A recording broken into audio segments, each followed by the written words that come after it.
thinking about various imagery, things we see that in art, inspired art that people do, things that God touches people. People are good with their hands. There's so many people that are good at doing things with their hands. It's just amazing. Now, my grandmother, McCarn, she would crochet. She was good at it. And my grandma Riston, she was really good at crochet and needlework. She made each one of her grandchildren an Afghan or some kind of something that they give. And I had it till a couple years ago. I think I gave it to my son. But it was for my her gift to me for my graduation was an Afghan. And I remember looking at the pieces, the little squares that she cut. Well, I remember when Grandma had that dress, or I remember, that material, and she was just so talented in it. And then she made her crowning piece that she made was a bedspread she made for herself, and it was all white. And in the middle of it, on the bed, when you make the bed up, in the middle of it, it had a circle, and it was a swan that she had done needlework that was in the center of it. One of my cousins, one of her other great kids got it on the line. He doesn't have feelings about that. But anyway, it was beautiful work, and I got to thinking about in the scriptures. We see in Exodus where it tells us that in Bezalel and Aholiab, and every gifted artisan in whom the Lord has put wisdom and understanding to know how to do all manner of work for the service of the sanctuary, shall do according to all that the Lord has commanded. And so we know that the pieces and the things that they made were inspired. They were the ark and the tabernacle and all those things. God anointed them to do what they do. Now, we see, and that's just some tangible, physical looking objects that we can see. And we look down through the centuries and we can see artwork that has been done. I think we see, in fact, I know we do. I appreciate people who use their talent, what God has given them to sing, play an instrument, write music, write devotions, and teach. We all have different gifts and abilities, and God uses that. And so I just happened to choose this medium because of a particular story that's coming up that I'll show you. And so the first two slides I'm going to show you next are from a professor. So none of this work is mine. This is, I don't know if I need a disclaimer, so when this goes up on YouTube, they flag it. But this is stuff I've got from Dr. Martin at the seminary. And then when we get to the third slide, we may have to kill the lights because the artwork is slightly different and may be hard to see. But Dr. Martin, he's an interesting guy, very intelligent, and this is a piece of artwork he did. He's one of our resident, or he is, one of our Hebrew scholars there at the seminary. And so he got inspired to do this piece here. That is a piece of Egyptian papyrus. He ordered it. And then he took things that he had seen in Egyptian artwork, I guess you could say, the different things we see in Egypt, those depictions, and he borrowed the imagery and painted that by hand, done that all by hand himself. The two things that the things that he borrowed from what he had seen is this is this, obviously this, these things here on the side, I forget what it called those, and then this right here is original too. Some artwork that you would find in Egypt. This actually says something about the Pharaoh of Upper and Lower Egypt, I think, something like that. This image here was something that was found, and in the Egyptian artwork, you don't typically find and he's telling me this stuff, someone with a beard. And so it is considered to be, I think what he said was a Semite. It was a Semite, and so, and then he took the inspiration of putting a staff in the hand of it, and this is his piece that he calls Moses before Pharaoh. And then on the right-hand side, what's coming down is what he took, the part where Moses went before Pharaoh said, "Let my people go." Well, he translated that into Egyptian, the hieroglyphic stuff, and painted all that down through there. And so it's pretty creative. There's one more of these that exists, and it has a crocodile down at the bottom. And Dr. Land has that one. And so there's only 2 of these that he done. And so it's really neat to see that somebody would take the time to do. I asked him, I said, "How long did it take you to do that?" And he said, "A long time." so it's pretty neat, pretty neat. Is the thing in the top right corner supposed to be the eye of God? To be what? The eye of God? Is that what that is? I don't recall. You could probably look it up. I don't think it is. Okay. I'm not sure. It's more of a reference to the Egyptian culture than it is the Hebrew culture. True. I would say that. Yeah. But anyway, and this is a picture that does exist somewhere in Egypt stuff, their artwork, but he just gave his own twist to it, so to speak. I recognize. And so then there's one more piece of art that he did, was this right here. He told me that he had read the book of Revelation through 3 times, and then he felt, okay, I want to try to design a piece of artwork or whatever to depict some things. So you can, with you looking at it, you can see and pick out some things yourself. The stained glass. It's stained glass, and he made it himself.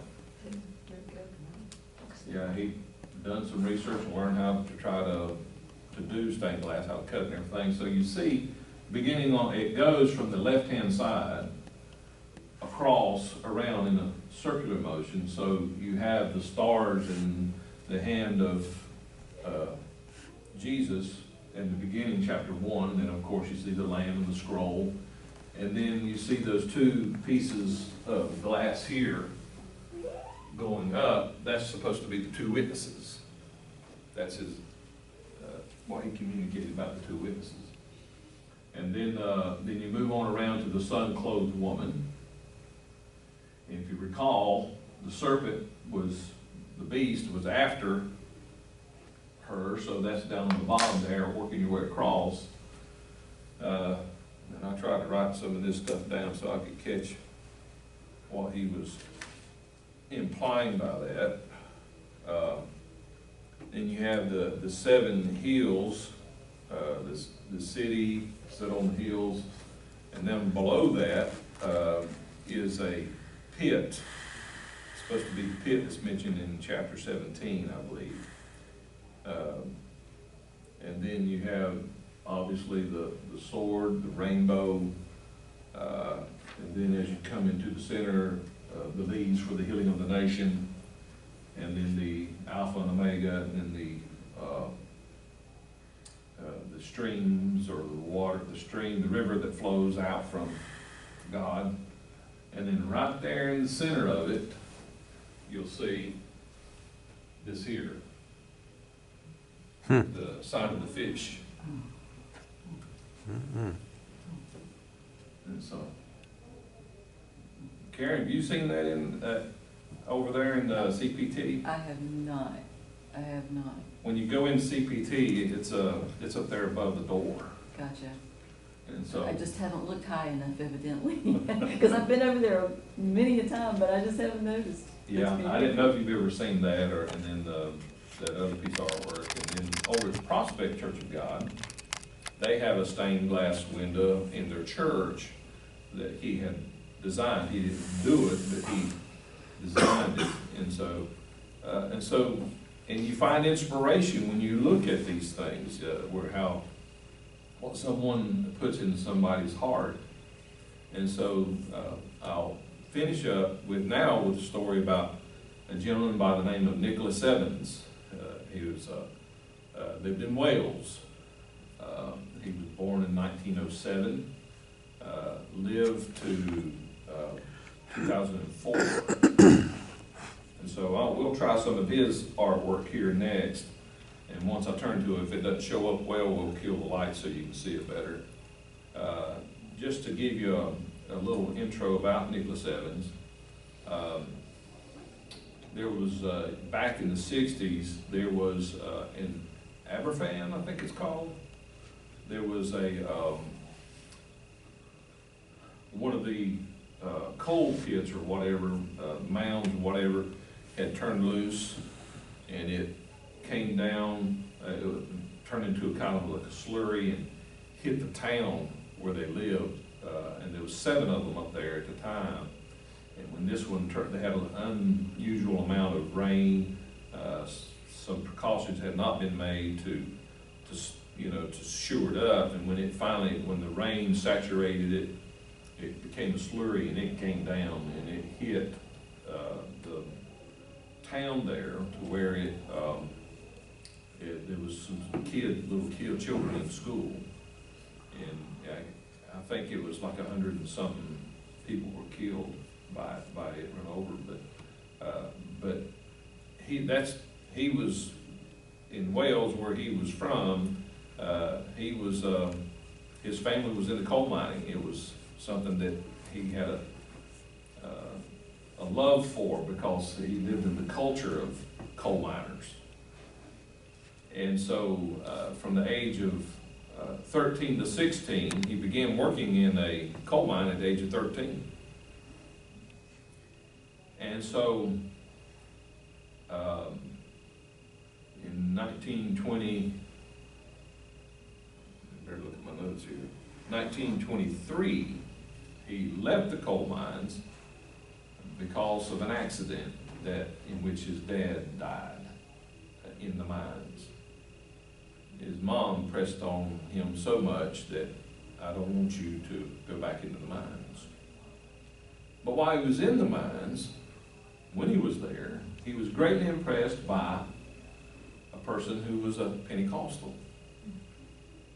And when the guy done his work, he sang all the time.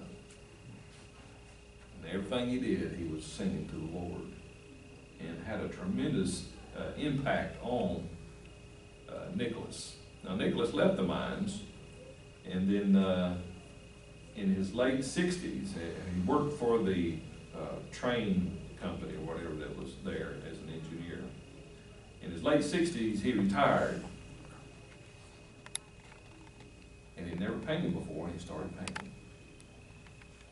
And all of his paintings, or the majority of his paintings, were done by finger and a rag. And he used black and blues to do his paintings. Let's see how they turn out.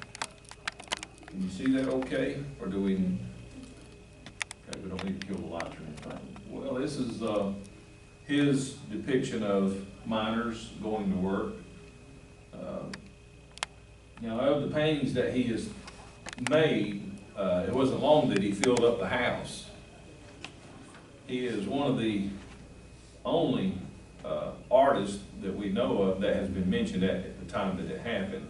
when he had his showing in London, he was not a trained artist, but he had a showing there. And then I think a fourth of his stuff has been revealed. His children have kept everything else. But when I see this, I'm personally impressed by his ability to paint the long faces. And of course, obviously, if you've ever seen anybody come out of a coal mine, they're just covered up. I'm sure Sharon has seen plenty of that black dust before.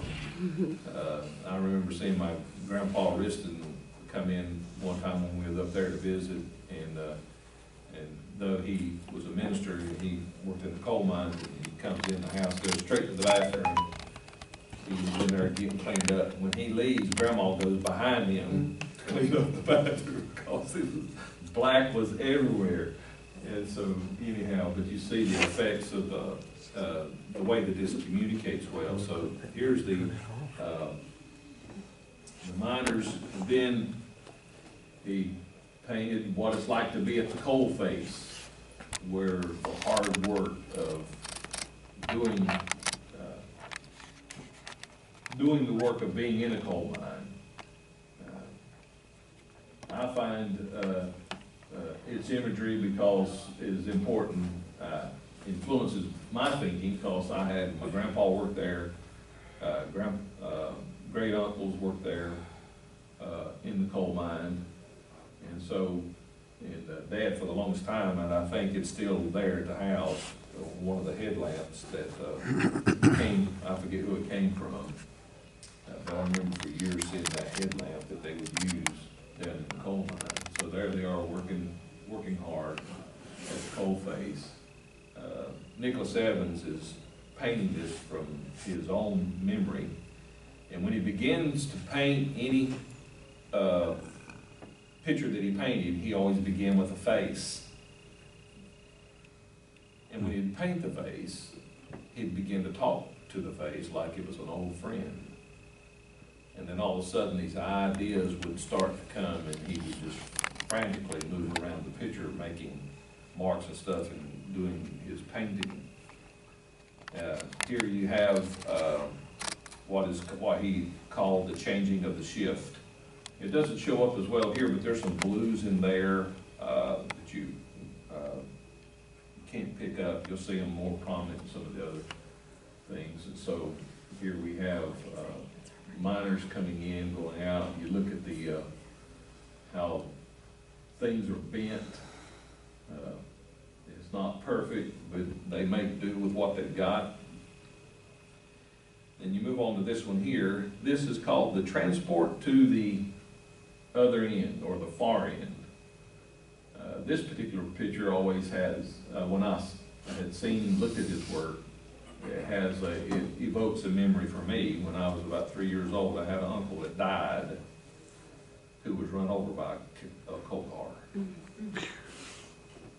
It had broke loose, and the brakeman, whatever, however it was operated, he was run over. They shut the coal mine down that day.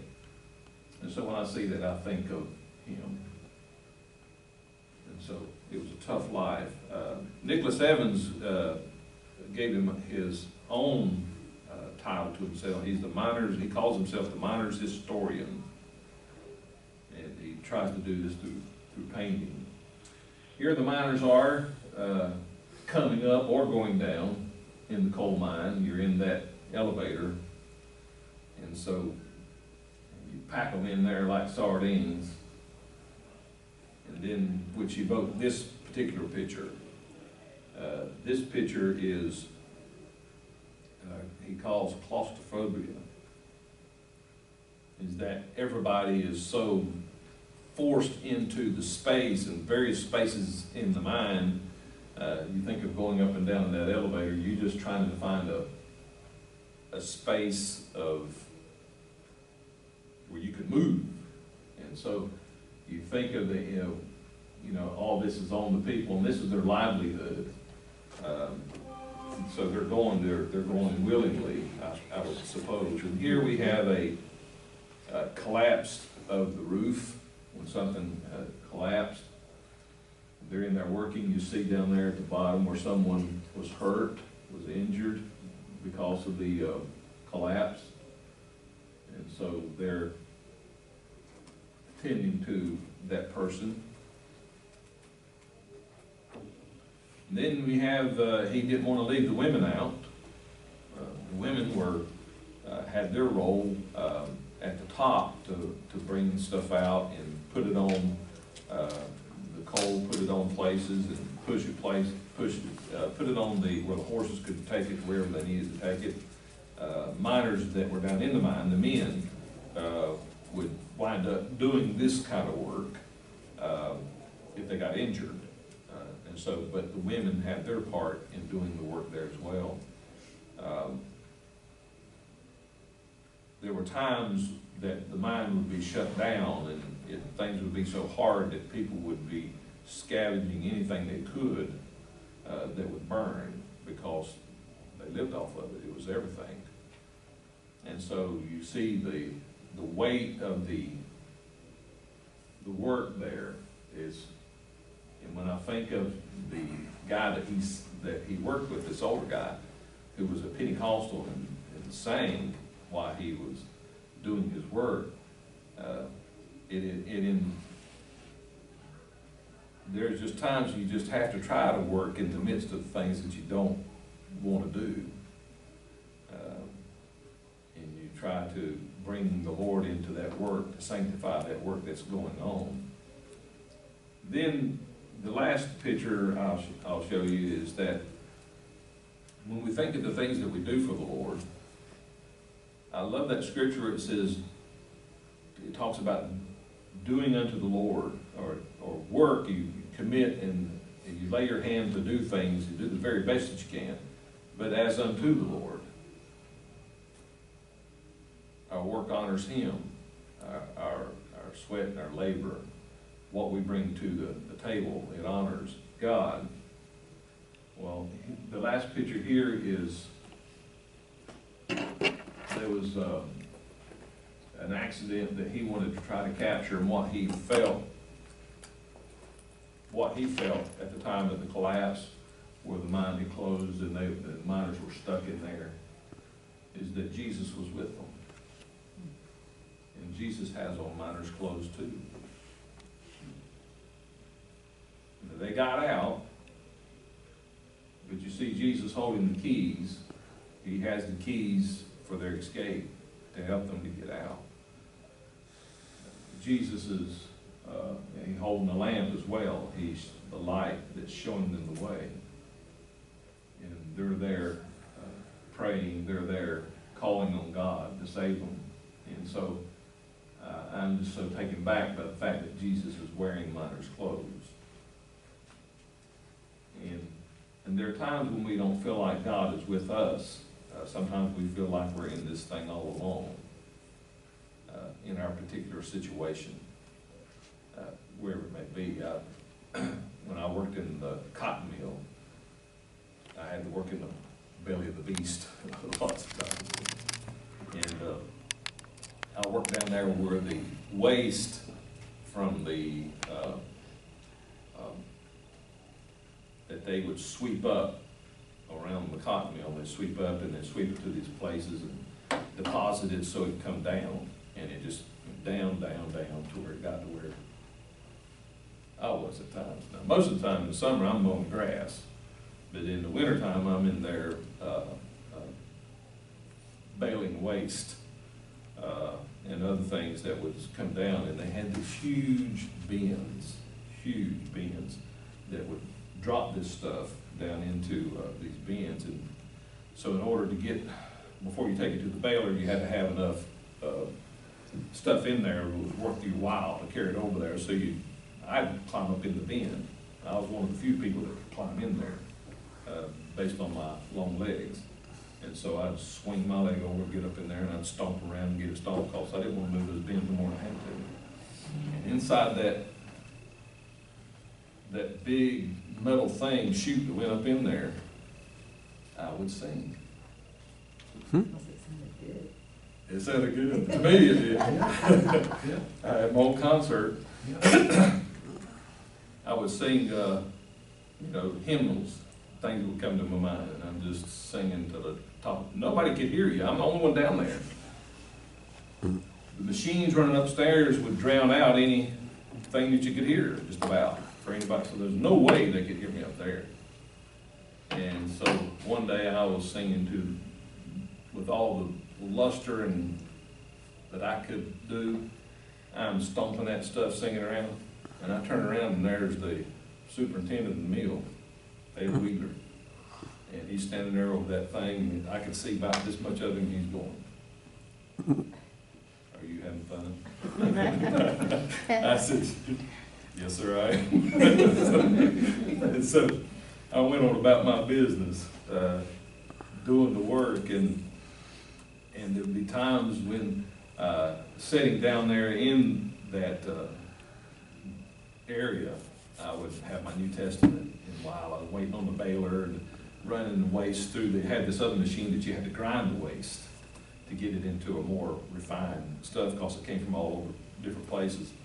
And there's this machine, I bet you it was 25 foot long, and you would put the waste in there, and it would go through, and it would go through this process and stuff. And so sometimes I get caught up in reading the Bible, and if you didn't keep that stuff fed in there like it ought to, it'd have a blowout. A blowout was where it got to that part of the wheel, when the wheel was doing what it was doing to the waste to stretch it and pull it, and that there'd be a pocket there. When it did, the wind from you not having something there, well, it's like somebody taking an air hose to a bunch of cotton laying there.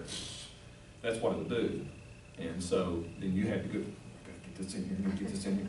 So I stopped that from blowing out. And of course, you'd go over there to try to contain the situation, and you look like Santa Claus, a dirty Santa Claus, because it would be all over you, no matter what you would do.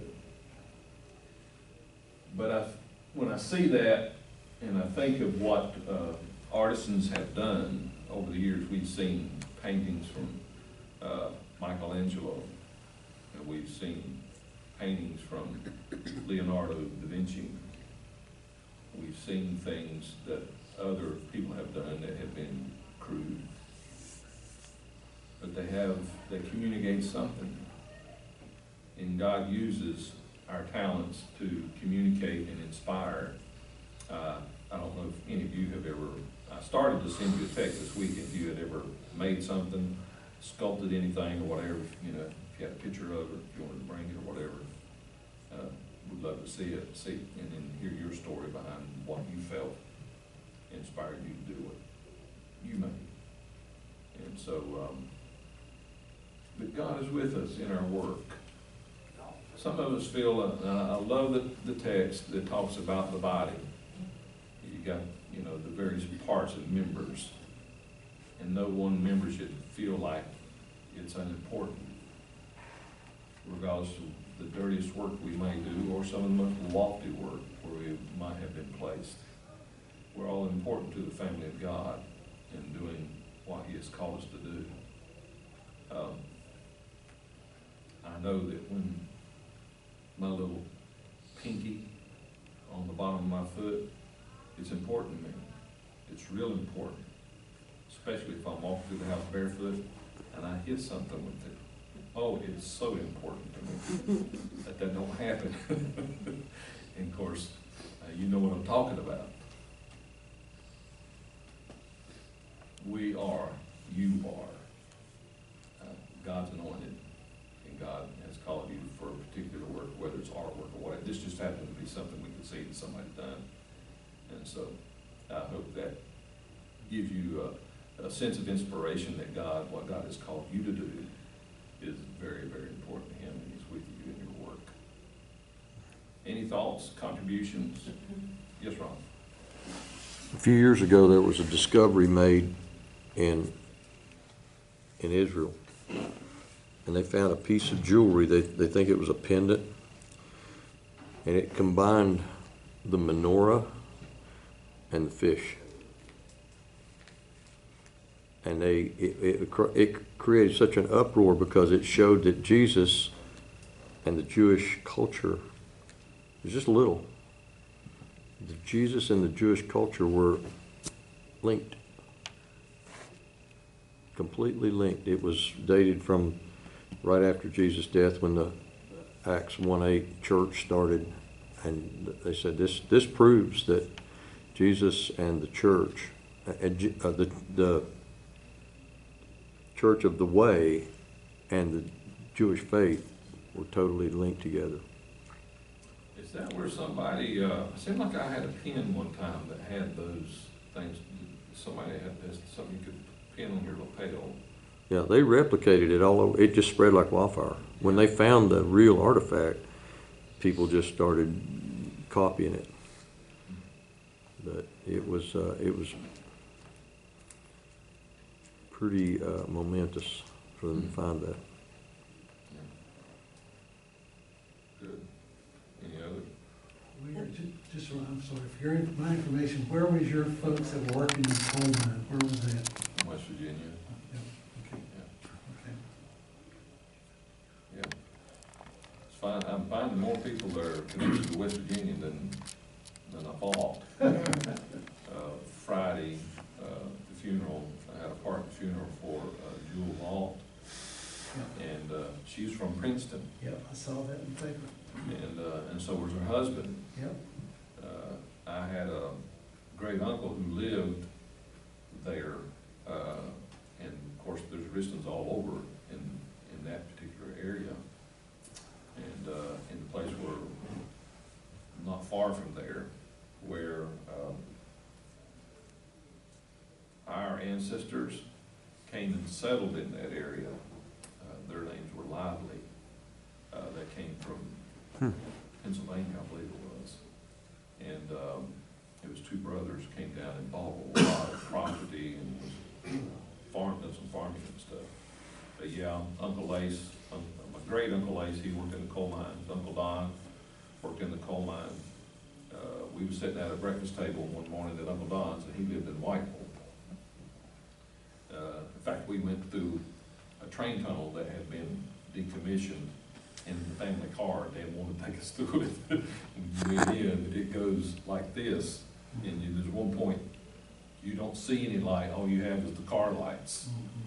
And it's just enough, you can't pass another car, it's just enough for your car to get through there. Anyway, Uncle Don had, when they bought stuff, some of the things they bought was in large quantity. So kind of like the Sam's of their day or whatever, I don't know where they got it at. But he had such a grip in his hands. We was sitting at the table, and there was a jar of peanut butter, and it was brand new. And he was reaching to turn the lid off of that, and he crushed that. He didn't cut himself, fortunately, but he crushed that thing. He had such a grip, so strong. He fought also, just another night, he fought World War II. Drove a truck, but anyway, Grandpa and then others, and that's one of the reasons Mom and Dad, after they got married, came to North Carolina, is because Dad didn't want to work in the coal mines. Pam and I grew up in Danville, Virginia, but my grandpa, Haymore, pastored a number of churches on the Virginia-West Virginia line. So in my young mind, I was drawn to that area, to West Virginia. And it used to be so crushing growing up in Virginia to hear about the coal mines that caved in and crushed in, people died up there. So I just kind of kept up with that because my grandpa had been up through there. So that that artist did a great job of depicting what I imagine it would have must have been like to have worked in a coal mine. And then, like you said, to have Jesus there in the clothing is wonderful. Yeah, it's a very moving. Yeah, that's great. It's a very moving depiction there. Yeah. Someone else? I don't know if anybody noticed, but like there's three things that are illuminated off the page or whatever. The keys, they're gold when everything else is muted, and then the light, and then this headlight.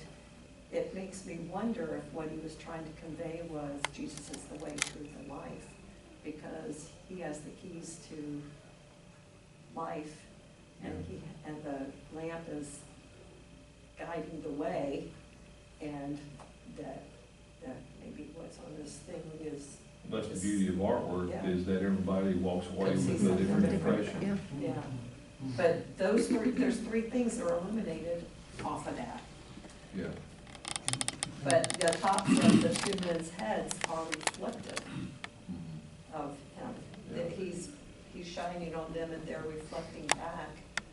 Because you can see that's the other little bit that's kind of bright. Well, this right here is stuff I downloaded off the internet for further disclosure for the YouTube. If you type in Nicholas Evans or Nick Evans, you pull up a horse whisperer, whoever he is, and whatever he did. You have to link the name Nicholas Evans to Aberfan, I think it is, or Nicholas Evans of Wales to find the artwork that he's done. There's other stuff, I didn't pull it all down, there's other things that I didn't upload. Anyone else? Just a point of interest to throw in, since it seems like several maybe have some kind of connection. My maternal grandfather also worked in the coal mines for years. And when I was 6 years old, he passed away, if I'm remembering right, from what the doctors called black lung that was Black lung. associated with Yeah. poor Yeah. people. Mm-hmm. Um, Yeah, my granddad had black lung, and when he passed, grandma got that payment, whatever, for years because he was diagnosed with black lung. yeah. He didn't die from that, I think he just had a heart failure at 62, and just a few months after he had retired. Yeah. My grandfather would have been in his 60s as well. I remember it fairly vividly there at the end, just because he had been sent home. That indicated there was nothing else that they could do. He was sent home on oxygen. And my mom, Grandma and Grandpa lived in Maryville, Tennessee, but we lived in eastern North Carolina. And I was just little at the time, and Mom actually pulled me out of school for like the last 6 weeks of his life so she could come and help my grandmother take care of him, during that last stage of life. And, but he also was, he was in his 60s, and it took him. Anyone else? Well, I hope you enjoyed this little venture into artwork, and so we'll move on into prayer requests. Do you have prayer requests?